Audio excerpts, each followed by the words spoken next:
This is CPLP, Area of Expertise, Instructional Design, Part 2, covering instructional design theories. Let's look at the instructional design theories through the years. In the 1960s, it was the 9 events of instruction with Gagne, Bloom's taxonomy with Benjamin Bloom, theory of behavioral objectives with Major, theory of learner-centered instruction with Rogers. In the 1970s, the ADDIE model came on the scene. In the 80s and 90s, the rapid instructional design model with Tyagi came on the scene, as well as accelerated learning. The first thing that a TD professional needs to do when designing and developing learning experiences is to conduct a needs assessment. You'll begin with a sponsor's request, and it'll be connected to the business need or driver underlining the project. There'll be a desired performance from the participants, tasks involved in that performance, learners and what influences them, and constraints on the program or project. Designers need to be aware of the principles that underpin the design and development of learning. When designing learning experiences, the purpose is to improve employees' effectiveness at work. Talent development professionals must identify the behavior to improve and how to measure those behaviors before the training program begins. You'll assess the performance on the job and measure the performance. You should see tangible benefits of the training, and these are some factors that affect performance. There's 5 of them: lack of motivation, lack of tools or resources needed to perform the task, inadequate or non-existent structure or process, lack of information, or lack of help. With skills and knowledge, training can benefit those 2 things. Question: which of the following is a principle of human performance improvement? And the answer: training may not be the appropriate solution, and a needs analysis should be conducted to ensure that the performance gap can be remedied by training. This is the correct answer because a training class alone does not always result in measurable changes in workplace behavior. This happens because training addresses only one driver of performance: skills and knowledge. In instances where employees have skills and knowledge to handle a task but still do not perform it effectively, other factors may affect performance. A needs analysis will enable the TD professional to determine if training is an appropriate solution. Again, those measures that affect are lack of tools and resources to perform the task, lack of motivation, inadequate structure or process, lack of information, or lack of help. Instructional design theories are effective when they state what the learner must do when the training is complete. One of these models is the ADDIE model. Question: what does ADDIE stand for? Analyze, design, develop, implement, and evaluate. Design and develop are in alphabetical order, in the order that they come in the ADDIE model. It's correct because ADDIE stands for analysis, design, development, implement, and evaluate. The first step is analysis. Question: a decision has been made to develop a training class to improve sales by Salesforce. What should the designer do first? The first thing is to perform a needs analysis. This is correct because the information that a training sponsor provides about the audience, course content, and completion date may not address the organization's specific training requirements. When starting a training project, it's the instructional designer's first task to identify those requirements through a needs analysis. Now, the term analysis and assessment can be used interchangeably in this phase. An analysis is input processes of gathering data to identify needs. And quite simply, it's who, what, when, where, why. It's the input process of gathering data to identify needs. The deliverables. The business case for the learning solution is based on survey data, focus groups, existing materials review, and SME panels. Also at this stage, the second deliverable is a training plan, and the third is a training needs analysis. So there are 3 deliverables at the analysis phase. the business case for the learning solution based on data such as focus groups, existing materials review, and SME panels, the training plan, and the training needs analysis. It's used to find out what learners need to know in order to be successful. And the question that's often asked is, can the problem be easily remedied by training? Questions used to identify the training need. Can training address the problem? What are the goals and objectives? What resources are available for the problem? Profile of the learners, additional data needed to complete the project, and other. Other might be a target population profile, talking about the profile of those that are going to be learning, what are their preferences, motivation, office politics, etc. Types of training. Is it sensitivity training, organizational change, literacy, etc.? Training platform. How is it going to be delivered? Face-to-face, computer-based training, distance learning, etc. Resources. What resources are available for the project? And this might be the funds, the existing courseware, the SMEs, and the equipment. And finally, the constraints. What problems might the training designer face, including unreasonable asks, deficiencies, broken or aging equipment, or anything that can influence the participant's experience? This is all under the analysis phase. The second is design. Design is a blueprint with all the specs necessary to complete the project. Question. As a TD professional, you're preparing the learning objectives, the evaluation plan, and the sequence of content for a new training program. What steps of the ADDIE model are you completing? And this is design, because preparing objectives, an evaluation plan, and content sequencing take place in the design step of the ADDIE model. Again, the design step is preparing objectives, creating an evaluation plan, and content sequencing. And this takes place at the design level of ADDIE. The deliverables at this level are the learning objectives, the course outline or content outline, scripts and storyboards, design specs, evaluation plans, lesson plans, and project management plans. The design plan. The design plan is a key output of this phase in the design plan, in which the designer includes a working map for the project. This map serves as a blueprint for developing the training and also lists the objectives for the training program, along with a list of additional items needed. Some examples of additional items needed include printed materials, scripts and storyboards, evaluation materials, including tests, quizzes, and other formal evaluations, lesson plans, staff assignments and responsibilities, and a project management plan that includes milestones and deadlines. In the design plan, we're also looking at the budget. The next plan is the development phase. This is where the project moves from a blueprint to construction using the design plan as a guide.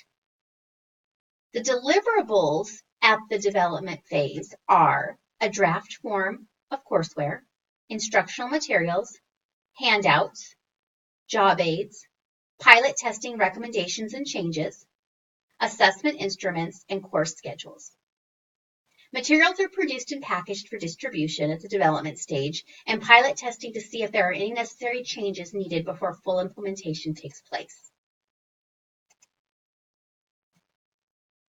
Note with development, all participants and facilitator materials are prepared in draft form and reviewed by the SME and designers for accuracy. Non-print media such as audio, video, and computer-based programs are prepared and reviewed. Programs are pilot tested, changes are incorporated into the final program, and materials are modified as necessary. Programs are packaged and distributed in preparation for implementation.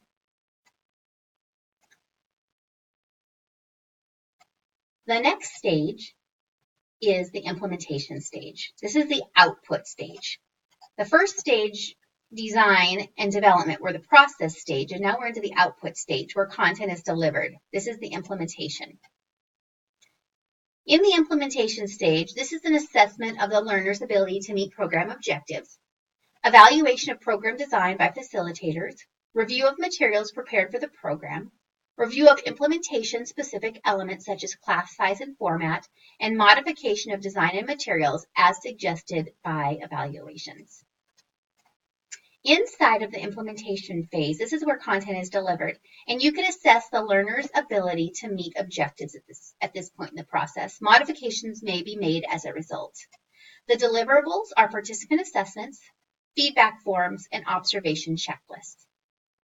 The deliverables for the implementation phase are participant assessments, feedback forms, and observation checklists. Next is evaluation. Question. What is the first step in the evaluation process? The first step is to identify evaluation goals.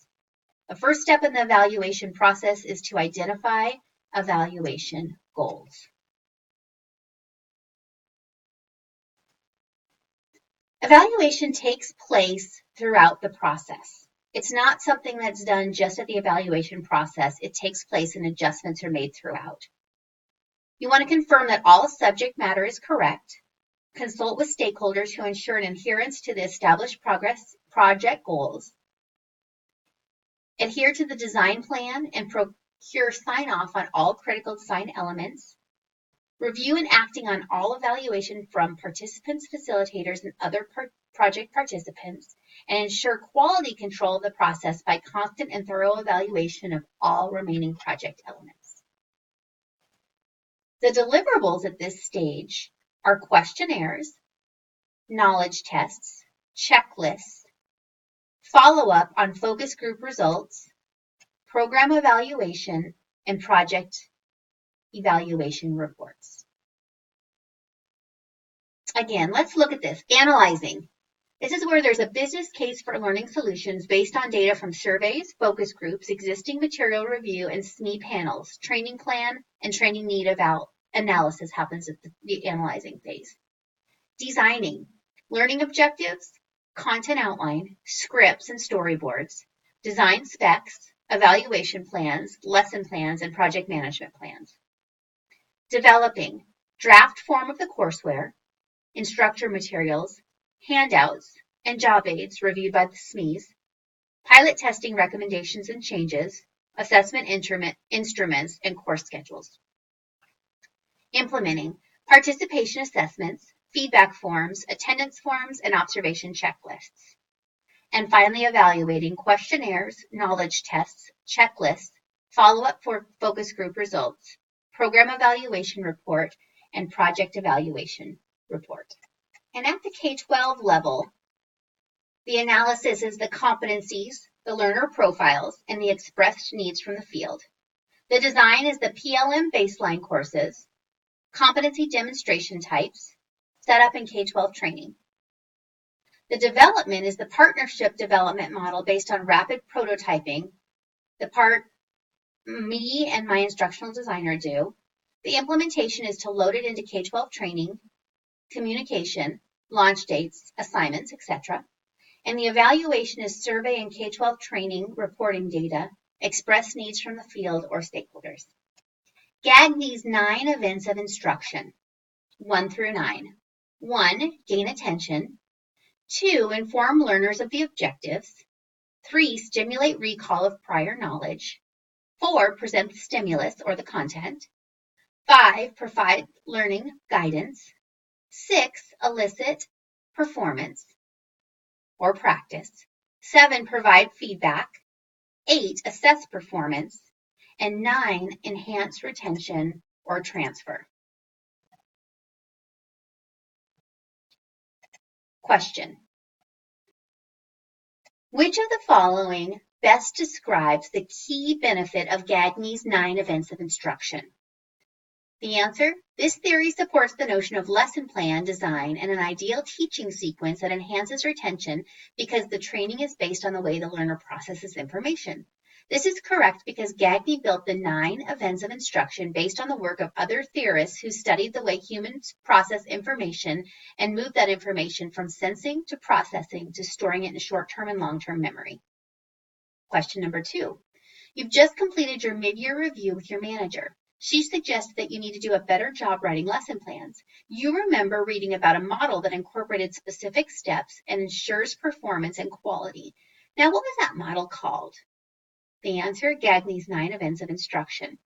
This answer is correct because Gagne's model has implementations for training design that relate to the way that instructional designers develop lesson plans. A lesson plan is a sequential set of events that leads to a desired goal. The most important reason for lesson plans is that training often requires implementation of the same course numerous times. Performing each implementation of the course the same way guarantees the conformance to content and quality standards. I'll remember Gagne because I gag when I think about building lesson plans and having to keep them on my desk as a teacher. Let's look at the 9 steps of Gagne's model, looking at the event, the purpose, and examples. The first is gaining attention. The purpose is to create a foundation for the lesson. It sets the direction, motivates the learner. The example is to present a good problem or situation, use a multimedia quote, or ask questions. Number 2 is to inform learners of the objectives. The purpose is to allow learners to frame information. Examples are to state what learners will be able to accomplish and how they'll be able to use the knowledge and give a demonstration. I like to say this should be done on a cocktail-sized napkin with visuals. The third is to stimulate recall of prior knowledge. Purpose is to display how knowledge is connected, provide learners with a framework that helps learning and remembering. And the examples are to remind learners of prior knowledge relevant to the current content, ask for examples, and guided discussion. Number 4 is to present the stimulus or the content. The purpose is to introduce learners to new content, and examples of this are using text, graphics, simulations, figures, pictures, job aids. Divide information into smaller pieces to enhance information recall. Use techniques that appeal to all learning modalities. 5 is to provide learning guidance. This helps with long-term retention, and examples of this is using case studies, examples, graphs, mnemonics, and analogies. 6 is to elicit performance or practice. This initiates the response from learners and allows them to confirm their correct understanding. Repetition increases retention. The examples are the learner uses content to practice skills or apply knowledge by solving a problem, practicing keyboard skills, create a simulated product, or deliver a presentation. 7, provide feedback. The purpose is to show whether the trainee's response is correct. It analyzes learner behaviors and corrects problems early. Examples are to provide guidance with examples of verbal comments and reinforcement. 8 is to assess performance. This determines the level of mastery and general progress information. A post-test, demonstration, or verbal assessment will do. 9 is to enhance retention and transfer, and the purpose is to ensure skills and knowledge are implemented. Examples are to use job aids, online support, help desk, assist supervisors with reinforcement ideas. The next theory is the rapid design theory, and this is by Tyagi. And it starts with the preparation phase, which is the background, and it's the information gathering and then moving into a savvy start.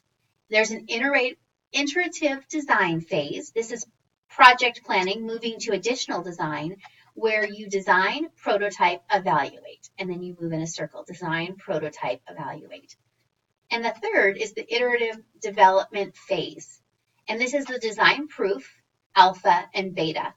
And you move from implement, evaluate, develop. And then you may need to go back to design, prototype, evaluate. Implement, evaluate, develop. You may need to have some iterative processes in there. Question. Which of the following is described as a collection of strategies for quickly producing instructional packages which learners use to achieve a set of specific learning objectives?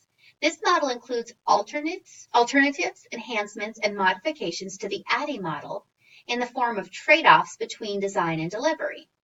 The answer is rapid instructional design. This is correct because in rapid instructional design, the selection of appropriate instructional development techniques depends on the trading off of resources between design and delivery of instruction, depending on the nature of the instructional objective, characteristics, the learner, and the context of training.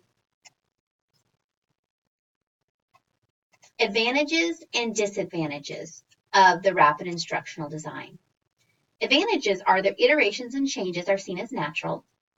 Multiple stakeholders have an opportunity to provide feedback during the iterative process, and this enables customers to decide differently during design and development so the end product matches the customer's need. This enables customers to see their requirements implemented before the final decision is made. There's multiple reviews of the feedback on the end product as it evolves. Enables detection of errors earlier in the process before the greatest expenditures occur, and it may increase creativity. Some disadvantages is that it encourages informal design methods, which may introduce more problems than they eliminate. It may add frustration if people in the design team are not willing to accept the changes and rework it. And using some tools, rapid prototyping, for example, could prevent a perspective that is too general.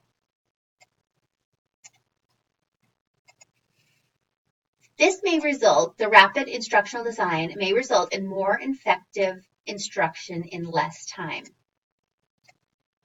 Question: which of the following is an advantage of using an instructional design system like rapid instructional design? And the answer is it gives the ability to design projects quickly and efficiently. The ISD model provides efficient and effective instruction. Very little is ignored when an instructional framework is followed.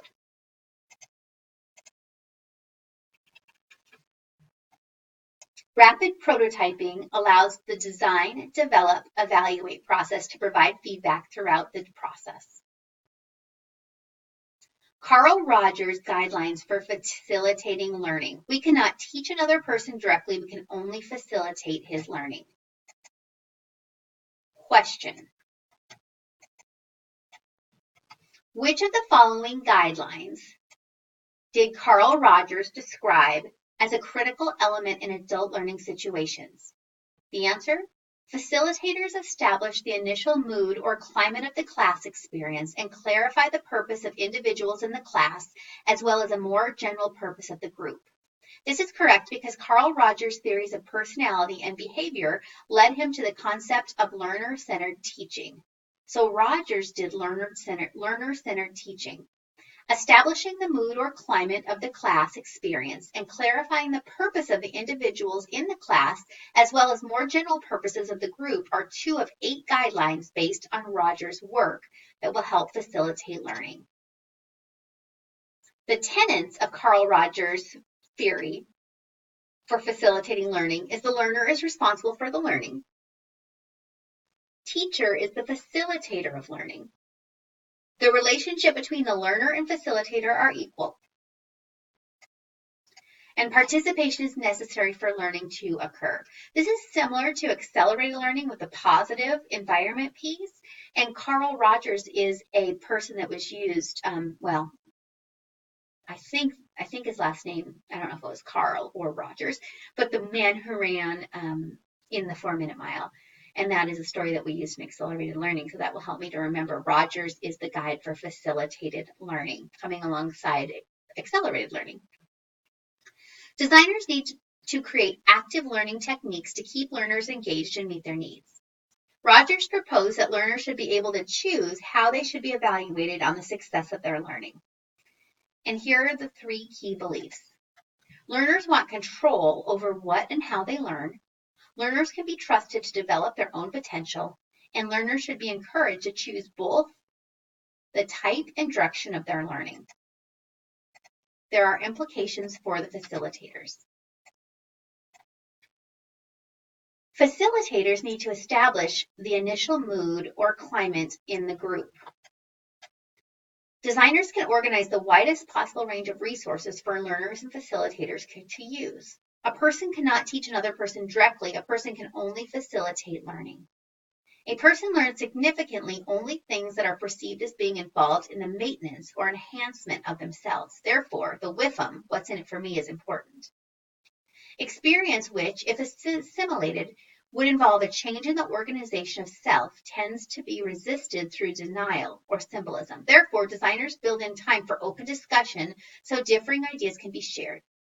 The structure and organization of self appears to become more rigid under threats and to relax its boundaries when completely free from threat. Designers ensure that time is planned to create a welcoming, friendly environment. It decreases the threat. And finally, the educational situation that most effectively promotes significant learning is one which A, threat to the self or the learner is reduced to a minimum, and B, differentiated perception of the field is facilitated. Therefore, designers can add discussion questions that help the facilitators be a guide, not an expert. This helps learners to better understand the content. Majors' influence on the TD profession. Question. Who is credited with the idea that a learning objective should contain a condition statement, a performance statement, and a criterion statement? And that was Robert Major. Robert Major argued for the use of specific, measurable objectives that both guide designers during courseware development and aid participants in the learning process. These behavioral, performance, or criteria referenced objectives should contain a condition statement, a performance statement, and a criterion statement.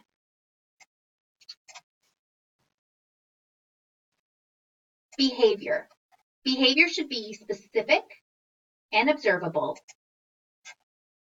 And the question is, do the objectives have a clear performance? Does each performance use a concrete action-oriented verb? Does it use a vague verb such as learn, understand, know, etc.? And that's not okay. And does it have a clear, focused object or objective? First was behavior, next is condition. Condition in which behavior is to be completed should be stated and should include tools or assistance that is provided. Do your objectives include a condition? Do you allow applying learning in different contexts? Behavior, condition, and the third is standard. Range of performance should be stated. Do the objectives include criterion or criteria? If students do not meet the criterion, what would be the remediation plan to help achieve mastery? And final as an example, in a swimming pool, students will be able to execute a backflip safely in the water. Accelerated learning, a technique to learn better. Question. Which learning theory seeks to involve the right and left hemisphere, the cortex, the limbic system of the brain in learning, and by involving the different functions, it makes learning more natural? And the answer is accelerated learning. Accelerated learning is a method of learning that involves all systems of the brain and thereby makes learning more natural. Principles involved in accelerated learning are affective state, beliefs about learning, information networks, non-conscious learning, the learning cycles, multisensory input, and learning readiness state. To accomplish this, accelerated learning emphasizes the learning environment. Everything from the room to the trainer's attitude. Be positive and accepting. Provide a comfortable and colorful setting. Exalt rather than trivialize the learners. Help eliminate or reduce learning barriers. Be supportive of both learners and trainers. Provide a multidimensional approach. Accommodate different learning preferences. Ensure that learning is fun. Provide group-based learning and present materials visually as well as verbally.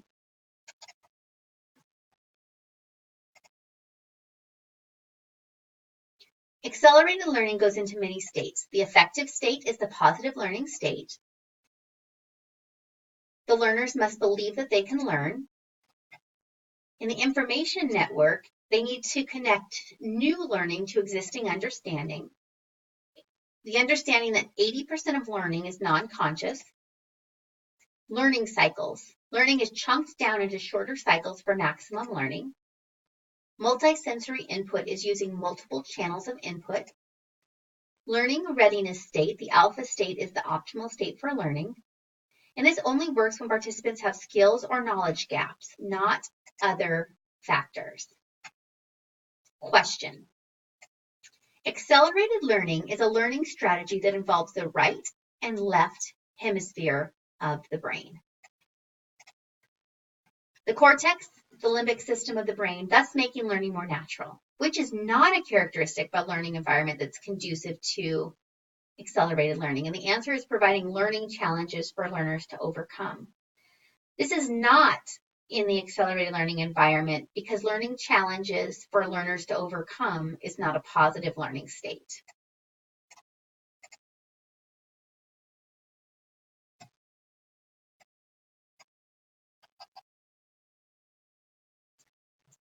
Claims about accelerated learning: the speed. It reduces the speed and enhances the learning. It reduces course design time, improves learning retention and job performance, creates healthier learning environments, and involves learners at every stage. Question: you are in the middle of designing a new critical thinking class. Your manager has told you that you need to shorten the class time by 50%. Your full-day class will now be delivered in 3.5 hours. What changes will you make to the design of the class? Send pre-work that describes the process and ask learners to bring a specific situation to class and use examples so they can practice skills in teams while using multiple methods to teach to both sides of the brain. You will design feedback forms, plan for music, and order colorful posters for the wall. This is the best response because you'd be implementing some accelerated learning methods, knowing how the brain learns best. In a positive learning environment, which typically involves teamwork and collaboration, vivid colors on the walls, music, games, and activities. Both hemispheres of the brain are engaged, leading to an integrated experience for learners. Proponents of accelerated learning believe that learning is created rather than consumed, and that this type of environment causes learning to happen on many levels simultaneously. Collaboration aids learning, and learning happens by doing the work itself with feedback. Design and development teams. Organizational culture and resources, adult learning theory, instructional technology, matching the strategy with the course content, job and occupational analysis, skills needed for the job, and testing and evaluation.